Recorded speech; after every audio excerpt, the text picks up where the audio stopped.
morning. Hi, kids. Last night? Route planning. Yeah, last night I either got into some chiggers yesterday or I don't know what, but I could not fall asleep. It was the Itchy Scratchy show last night. It wasn't good, but finally got to sleep, and we're up. We're having coffee and protein bar and planning our day. Had a revelation. Oh my! About the status of, there's that little trigger bite from where my pole broke, and I said to Rich, you know, that's on the same side where when I fell on that big rock and landed on my butt, and I have a feeling that's what broke my pole. And because I kept saying I don't know why I wouldn't feel it break, but if you're too busy falling and landing on your can, that could do it. So if you take a fall and you have a pack with an arc in it, make sure one of your stays hasn't broken. So I'm gonna have to get a new stay, and Rich gonna have to help me patch that because it kind of tore at the dynamo a little bit. It's a trigger bite. Yeah, I'm not happy about it. But anyway, we'll see what the day brings. We got how many to go? Well, it depends on who you ask.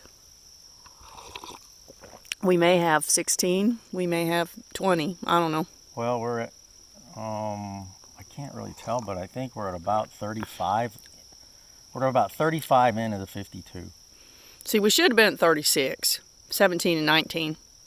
Well, and that's shaving off the parts, but you know, let me turn this off because they don't want to hear us argue about that. Say goodbye. Goodbye.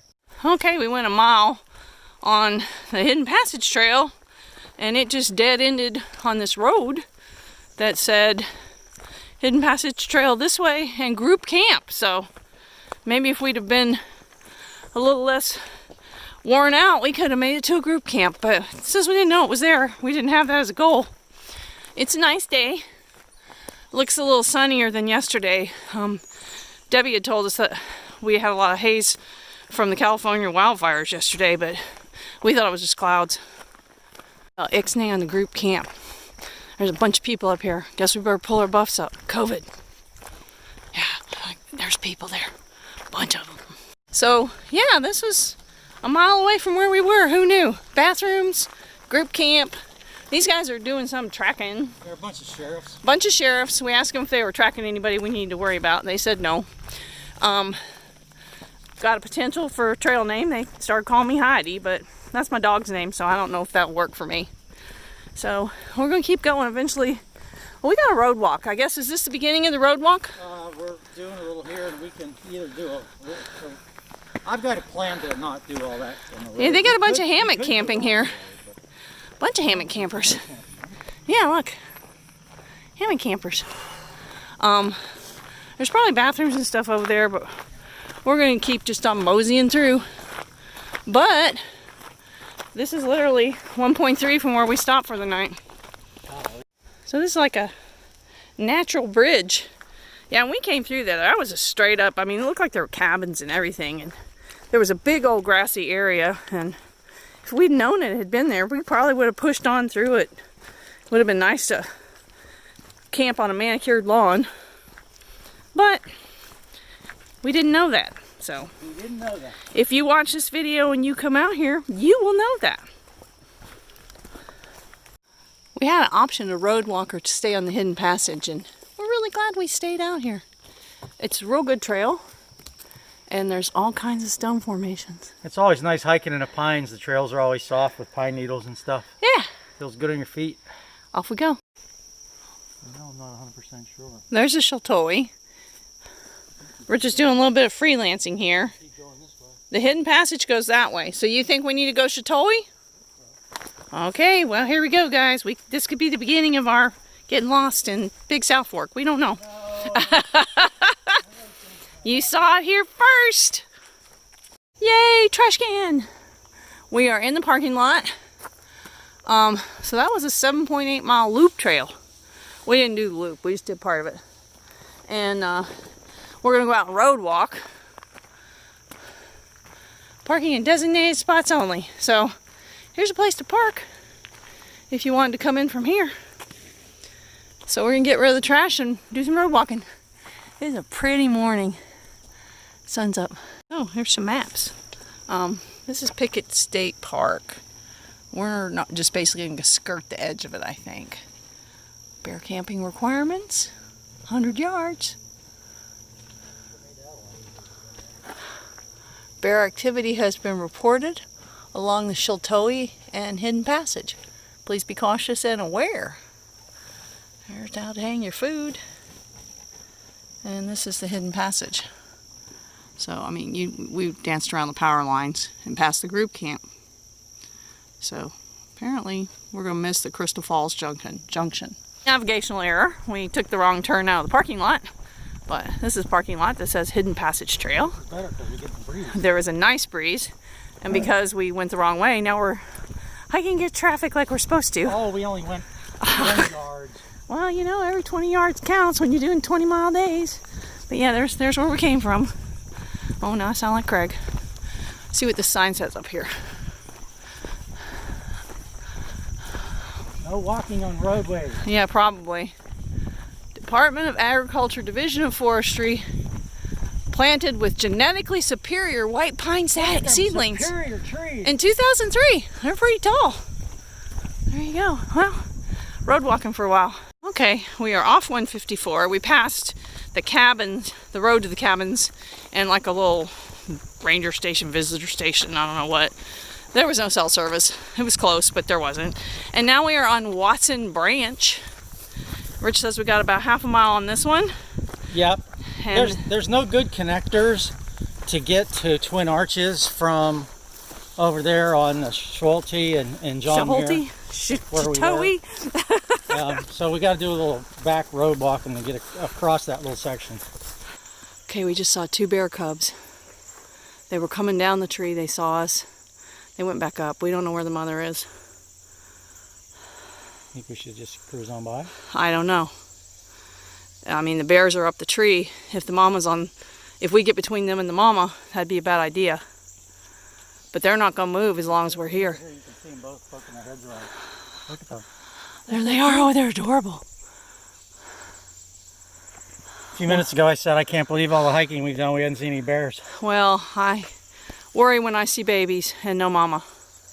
What are we going to do? Well, they're not coming down until we get out of here. I am walking fast.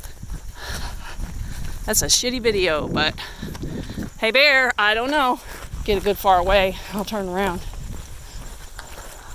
There they are. They're adorbs. I do not see mama. Bears are coming down some. We never did see mama, and that's a good thing. But yeah, we saw our first bear. Bears behind us. Watson Branch Wildlife Demonstration Area. So we were demonstrating wildlife.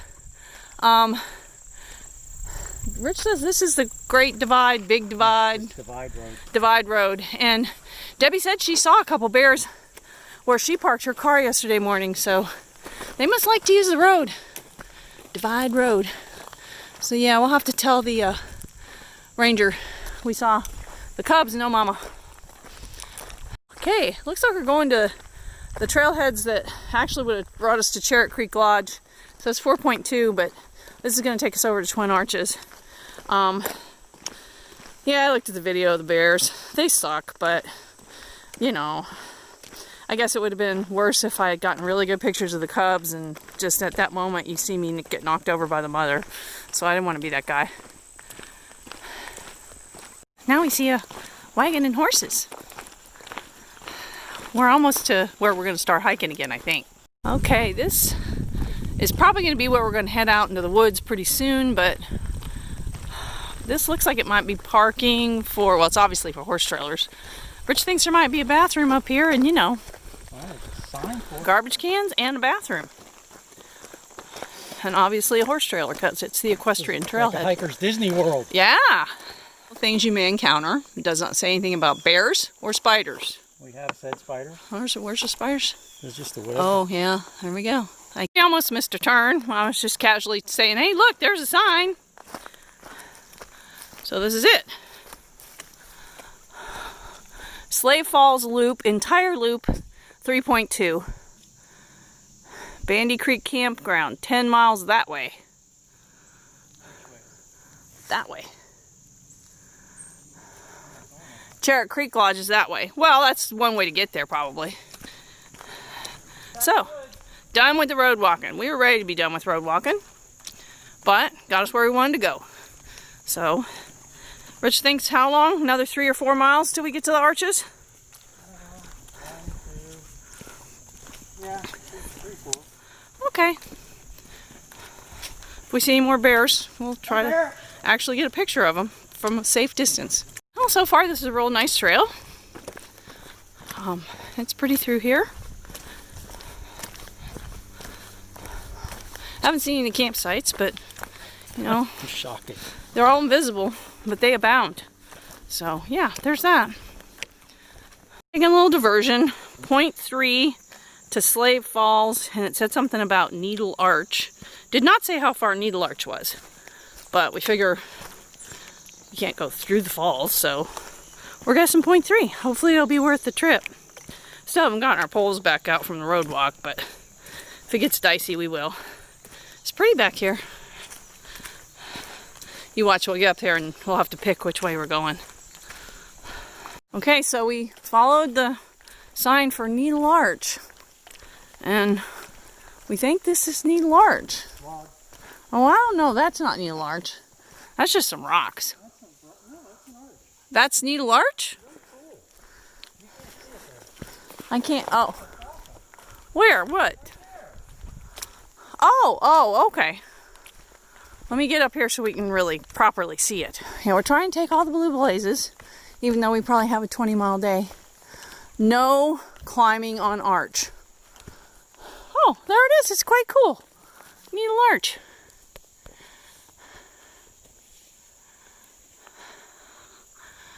So, blue blaze followed.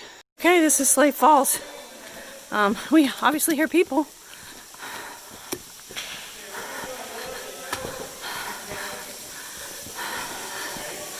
They're swimming down there in Slave Falls. Let's go down. I'll follow you. How do you go?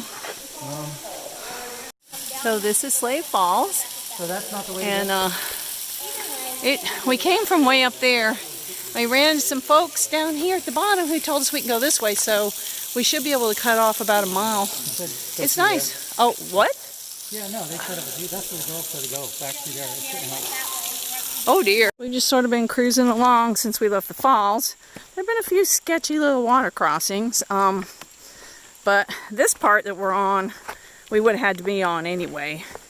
But by going through the falls, instead of back up and all the way around the loop, we were able to cut off probably, I don't know, maybe a mile. Not sure. But Rich says it's going to be a little bit yet till we come out at the arches. Been almost 9 miles today, so who knows how many miles we're going to have today. I guess when we stop, we'll figure it out. What? Oh, hi. Sorry.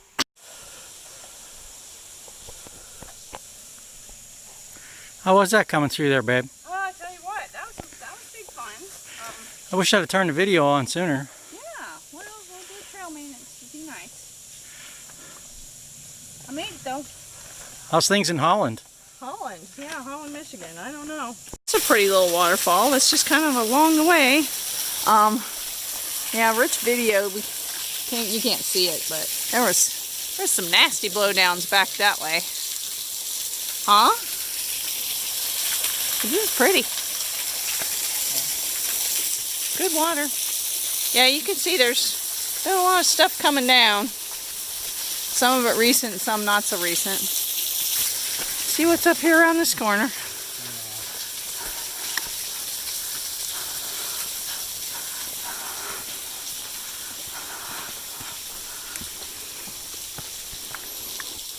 Yeah, just more forest. Decided to grab some water. We're still 2 miles from Twin Arches, so it's probably going to end up being a longer day than we thought. Shocking. But it's pretty. We've not had any trouble with water. So we're about a mile from Twin Arches. It's real pretty here. It's a real nice trail. Sorry, frog in my throat. We've had a few blowdowns, but not recently. And we, after we got water, we came across, there's a marker for something called Jake's Place. We don't know what that is. It was just like a pile of rocks and there were a couple of nice campsites right there. And we've seen at least one more nice campsite since. So around here in the Jake Place area towards Twin Arches, there's actually some camping. We're both getting a little tired, not gonna lie. These 18, 19 mile days are starting to stack up. So we should be there soon. Corner. And this is this cliff. I mean, this is probably, when we get up to the arches, maybe we'll see this. I don't know. But it's just amazing. It's gotta be 50 feet. 50 feet at least. Yeah, Rich took a picture of me in front of it for perspective. Well, yeah, there you know that's him. This is another insane cliff ledge, and the trail just sort of meanders on in here and all the rocks. Wow. At first I was like, oh, cool, I don't know where to go. And then there's just this little sandy dirt path, and you work your way through. It looks like we go up over that big rock, this big rock. We'll go over it. I wonder if it's slippery. Probably not. Well, I think we need to get to Twin Arches for lunch. I kind of wanted that. Yeah, I guess we're going this way. Yeah, that's what we just came through. Is all that right there. That's impressive. Wow. Oh, I thought the trail was down there. It's up there? Oh, okay. It's an equal opportunity trail. Yeah, they don't really have it marked. You just kind of look for where people are walking. It's real sandy, except you do have to go over some pretty big rocks, but it was doable. Okay, I guess we're done with that. I was really mad, and then we came around, and this is an arch. So it's been half a mile farther than I thought it would, but I think we're almost there. These stairs that take us up to the top, and I think we're gonna have lunch up there. Since it's like There's 3 no o'clock. waterfall at Camp Yamacolola. No, but it's good practice. We are standing on top of one of the arches. I don't know where its twin is yet. I didn't think it would be like hide and seek to find it. Maybe it's over there. This one arch is called Twin Arch. I don't know, maybe. We're gonna eat lunch. So I followed this trail. There's a whole nother set of stairs up there. So I'm assuming that's where the other arch is. So we're gonna go up to that arch and have lunch. Because, I mean, came all this way, we might as well go to the very tippy top, right? So, those stairs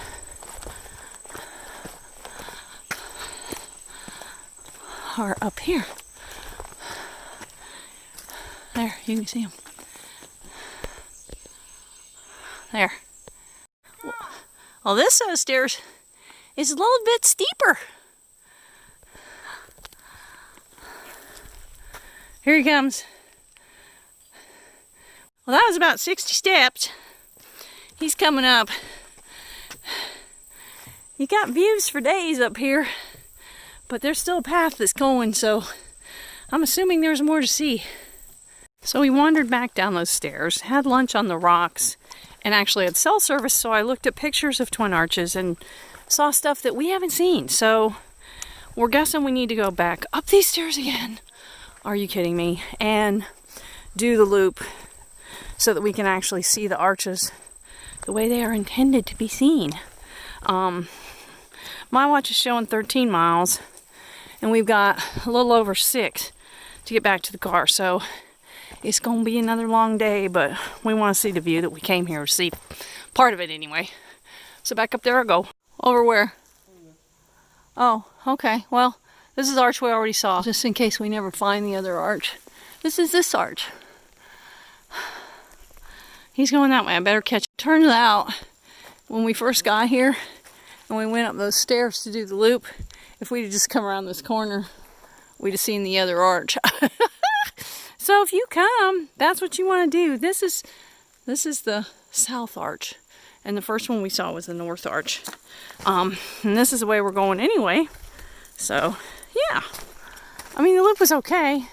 I wouldn't minded doing it if we hadn't done so many miles already.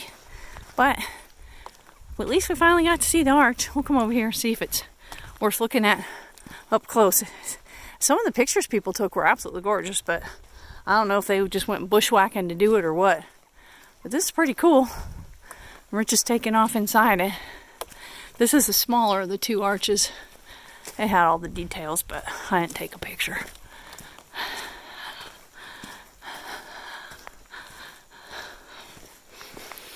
Let's come up here. Yeah, that's pretty awesome.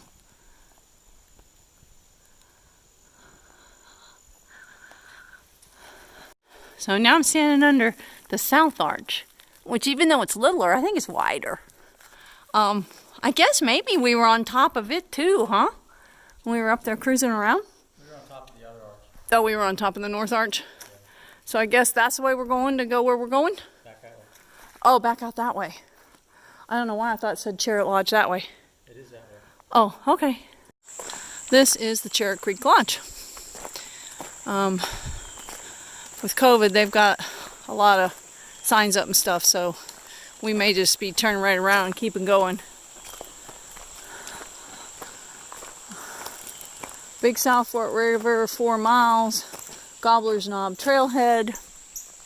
Bandy Creek Campground is 10 miles that way. I don't want to go that way.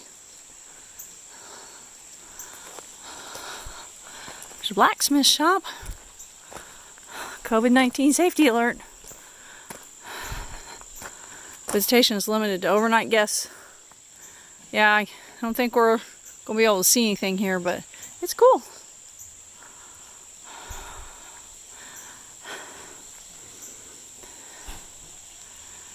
Ranger said they had really good food.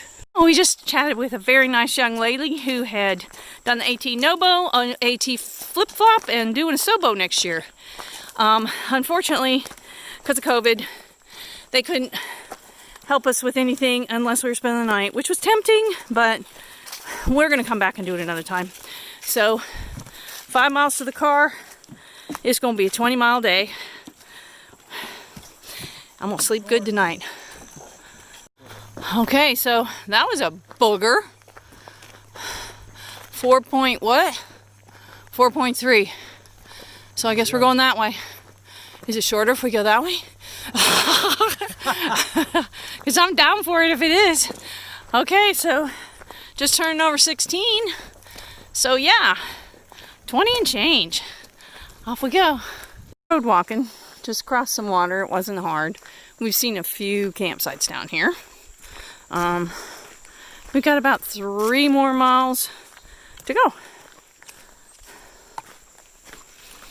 So we just came across that. They had those little cement things for the most part, but they weren't reliable. So, but as opposed to going 8 miles to get to the campground, this said it was 2.4. So I'm taking that. Lie. They always lie, yeah. And see, it's nasty in spots, but ever onward. There's the pool in our car. 9 hours and 23 minutes in. 20.11 so far. It'll be 20.2 by the time we get there. Now, see if we have a catalytic converter on our car when we get there.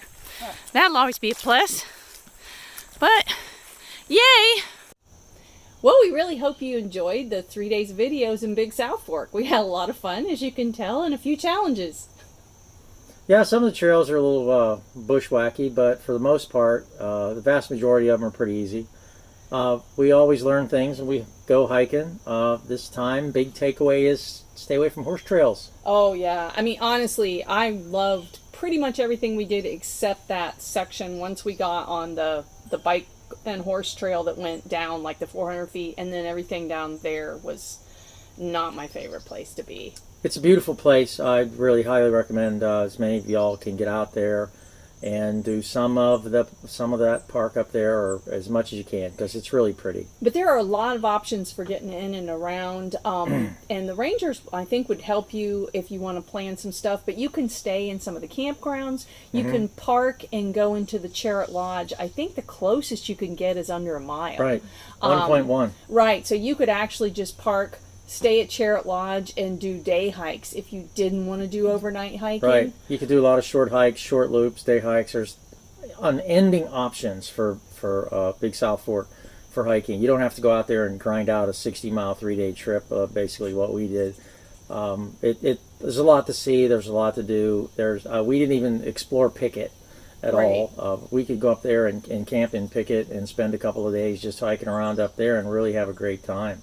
I mean, it gave me, and we said at one point in one of the videos, a wonderful appreciation for how accessible things were on the AT, and I'm really looking forward to going back now. Yeah. Just little things like shelters and privies are a thing of beauty. Yeah. But I think it was good experience for us to really be out there and not know where we were going to sleep and just kind of have to find a site. And both nights it was like touch and go where we were going to end up. It was a little creepy not seeing anybody for the first day and a half we were out there, honestly. But it was a great experience. It was really fun. It was very rewarding. Some parts of it were very difficult. I'm really glad we did it. Oh, and you know, a couple other takeaways, which if you've watched the videos, thanks for hanging in. If you fall, check your pack. It never occurred to me to check to see that arc stay had broken.